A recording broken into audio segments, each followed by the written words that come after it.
बोले श्री कृष्णचंद्र भगवान की जय। विभिन्न देवताओं के संतोष के लिए कार्तिक स्नान की विधि तथा स्नान के लिए श्रेष्ठ तीर्थों का वर्णन। ब्रह्मा जी कहते हैं, कार्तिक का व्रत आश्विन शुक्ल पक्ष की दशमी से आरंभ करके कार्तिक शुक्ल दशमी को समाप्त करें अथवा आश्विन की पूर्णिमा को आरंभ करके कार्तिक की पूर्णिमा को पूरा करें। भक्तिमान पुरुष आश्विन शुक्ल पक्ष की एकादशी आने पर भगवान विष्णु को नमस्कार करके उनसे कार्तिक व्रत करने को आज्ञा प्राप्त करें और विधि से कार्तिक व्रत का पालन करें। 12 महीने में मार्गशीर्ष मास अत्यंत पुण्यप्रद है। उससे अधिक पुण्य फल देने वाला नर्मदा तट पर बैसाख मास बताया गया है। उससे लाख गुना अधिक प्रयाग में माघ मास का महत्व है। उससे भी महान फल देने वाला कार्तिक मास है। इसका महत्व सर्वत्र जल में एक सा ही है। एक और सब दान व्रत और नियम तथा दूसरी ओर कार्तिक का स्नान। तराजू पर रखकर ब्रह्मा जी ने तोला तो कार्तिक का ही पलड़ा भारी रहा। स्नान, दीपदान, तुलसी के पौधों को लगाना और सींचना, पृथ्वी पर शयन, ब्रह्मचार्य का पालन, भगवान विष्णु के नामों का संकीर्तन तथा पुराणों का श्रवण, इन सब नियमों का जो कार्तिक मास में निष्काम भाव से पालन करते हैं वे ही जीवन मुक्त हैं।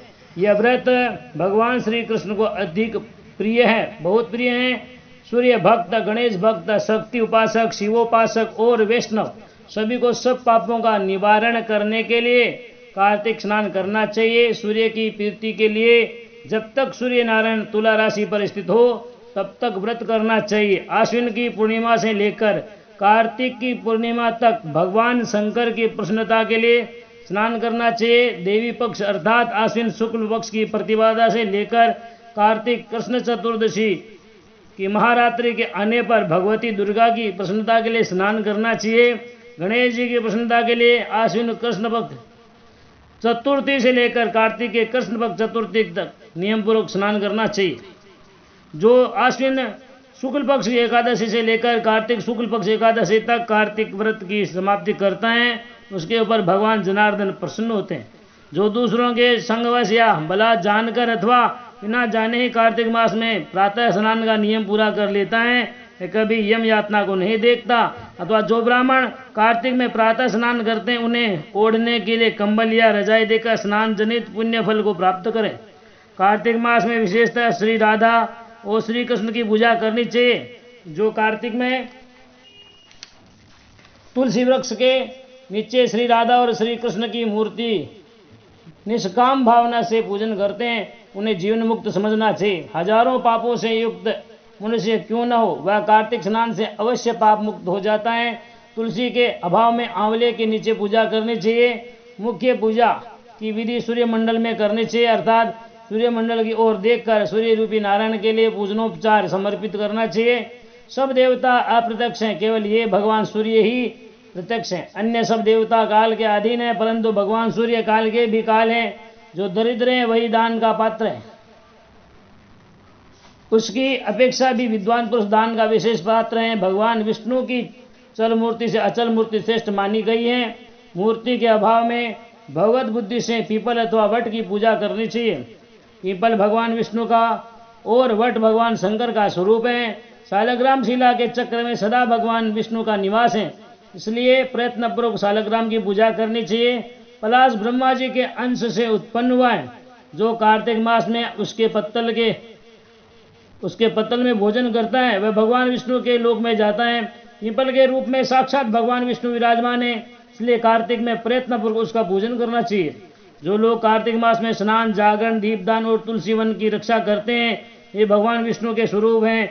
जो भगवान विष्णु के मंदिर में झाड़ू देकर स्वस्तिक आदि का मंगल चिन्ह बनाते हैं और भगवान विष्णु की पूजा करते हैं वे जीवन मुक्त हैं। जब 2 घड़ी रात बाकी रहे तब तुलसी की मृतिका, वस्त्र और कलश लेकर जलाशय के समीप जाएं। पैर धोकर गंगा आदि नदियों तथा विष्णु और शिव आदि देवताओं का स्मरण करें। फिर नाभि के बराबर जल में खड़ा होकर इस मंत्र को पढ़ें। कार्तिके हम करिष्यामि प्रातः स्नानं जनार्दन, प्रीत्यर्थं तव देवेश दामोदर मया सह। जनार्दन, देवेश्वर, दामोदर, लक्ष्मी सहित आपकी प्रसन्नता के लिए मैं कार्तिक में प्रातः स्नान करूंगा। तत्पश्चात गृहाणार्घ्यं मया दत्तं राधया सहितो हरे। नमः कमलनाभाय नमस्ते जलसायिने नमस्तेस्तु ऋषिकेश गृहाणार्घ्यं नमोस्तुते। भगवान, आप श्री राधा के साथ मेरे दिए हुए इस अर्घ्य को स्वीकार करें। हरे, आप कमलनाभ को नमस्कार हैं। जल में सन करने वाले आप नारायण को नमस्कार हैं। ऋषिकेश, यह अर्घ्य ग्रहण कीजिए, आपको बार बार नमस्कार है। उन्हें से किसी भी तीर्थ में स्नान करें, उसे गंगा का स्मरण अवश्य करना चाहिए। पहले मृतिका आदि से स्नान करके पावमानी ऋचाओं द्वारा अपने मस्तक पर अभिषेक करें। अगमर्षण और स्नानांग तर्पण करके पूर्व सूक्त से सिर पर जल छिड़कें। उसके बाद बाहर आकर पुनः मस्तक पर तीर्थ का जल सींचे। फिर हाथ में तुलसी लेकर 3 बार आचमन करके पानी से बार धोती निचोड़ें। वस्त्र निचोड़ने के पश्चात तिलक आदि करें। कार्तिक में जहाँ कहीं भी प्रत्येक जलाशय के जल में स्नान करना चाहिए। गर्म जल की अपेक्षा ठंडे जल में स्नान करने से 10 गुना पुण्य होता है। उसमें 100 गुना पुण्य बाहरी कुएं के जल में स्नान करने से होता है। उससे अधिक पुण्य बावड़ी में और उससे भी अधिक पुण्य पोखरे में स्नान करने से होता है। उससे 10 गुना झरनों में और उससे भी अधिक पुण्य कार्तिक में नदी स्नान करने से होता है। उससे भी 10 गुना तीर्थ स्थान में बताया गया है। तीर्थ से 10 गुना पुण्य वहाँ होता है जहाँ 2 नदियों का संगम, और यदि कहीं 3 नदियों का संगम हो तब तो पुण्य की कोई सीमा ही नहीं है। सिंधु, कृष्णा, वेणी, यमुना, सरस्वती, गोदावरी, विपाशा, नर्मदा, तमसा, मही, कावेरी, सरयू, क्षिप्रा, चर्मणवती, बितस्ता, वेदिका, सोनभद्र, वेत्रवती, अपराजिता, गंडकी, गोमती, पूर्णा, ब्रह्मपुत्रा, मानसरोवर, वाग्मती, शतद्रु, ये तीर्थ कार्तिक में दुर्लभ हैं। सब स्थलों में अधिक आर्यावर्त, विंध्याचल और हिमाचल के भीतर का प्रदेश उत्तर भारत पुण्यदायक है। उससे भी कोल्हापुरी श्रेष्ठ है। कोल्हापुरी से श्रेष्ठ विष्णु कांची और शिव कांची हैं। उससे श्रेष्ठ अनंत सेन का निवास स्थान वरा क्षेत्र है। वरा क्षेत्र से चक्र क्षेत्र और चक्र क्षेत्र से अधिक पुण्यमय मुक्ति क्षेत्र है। उससे श्रेष्ठ अवंतीपुरी और अवंतीपुरी से श्रेष्ठ बद्रिकाश्रम है।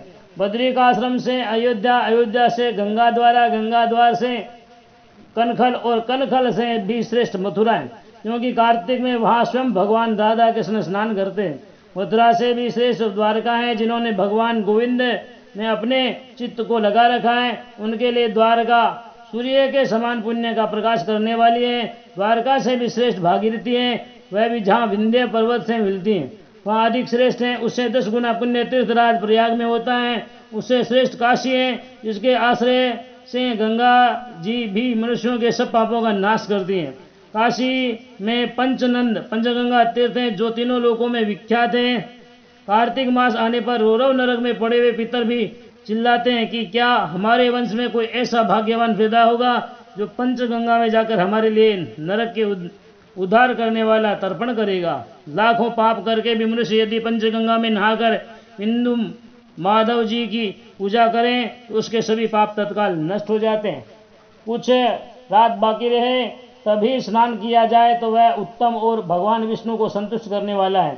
सूर्योदय काल में किया हुआ स्नान मध्यम श्रेणी का है। जब तक कृतिका अस्त न हो तभी तक स्नान का उत्तम समय है, अन्यथा बहुत ही विलंब करके किया हुआ स्नान कार्तिक स्नान की श्रेणी में नहीं आता। स्त्रियों को पति की आज्ञा लेकर कार्तिक स्नान करना चाहिए, क्योंकि पति से बिना पूछे जो धर्म कार्य किया जाता है वह पति की आयु को क्षीण कर देता है। स्त्रियों के लिए पति की सेवा छोड़कर दूसरा कोई धर्म नहीं है। जो पति की आज्ञा का पालन करें वही संसार में धर्मवती है। केवल व्रत आदि से धर्मवती नहीं होती। पति यदि दरिद्र, पतित, मूर्ख अथवा दीन भी हो तो वैसा होता है, वह भी स्त्री का आश्रय है। उसके त्याग से स्त्री नरक में गिरते हैं। जिसके दोनों हाथ, दोनों पैर, वाणी और मन ये काबू में रहें तथा जिसमें विद्या, तप एवं कीर्ति हो वही मनुष्य तीर्थ में फल का भागी होता है। जिसकी तीर्थों में श्रद्धा न हो, जो तीर्थ में भी पाप की की बात सोचता हो, नास्तिक हो जिसका मन दुविधा में पड़ा हो, तथा जो कोरा तर्कवादी हो, ये 5 प्रकार के मनुष्य तीर्थ फल के भागी नहीं होते। जो ब्राह्मण प्रतिदिन प्रातःकाल उठकर तीर्थ में स्नान करता है वह सब पापों से मुक्त हो परम ब्रह्म परमात्मा को प्राप्त होता है। स्नान का तत्व जानने वाले मनीषी पुरुषों ने 4 प्रकार के स्नान बताए, वायव्य, वारुण, ब्रह्म, बाह्य और दिव्य। गोधूली में किया हुआ स्नान वायव्य कहलाता है।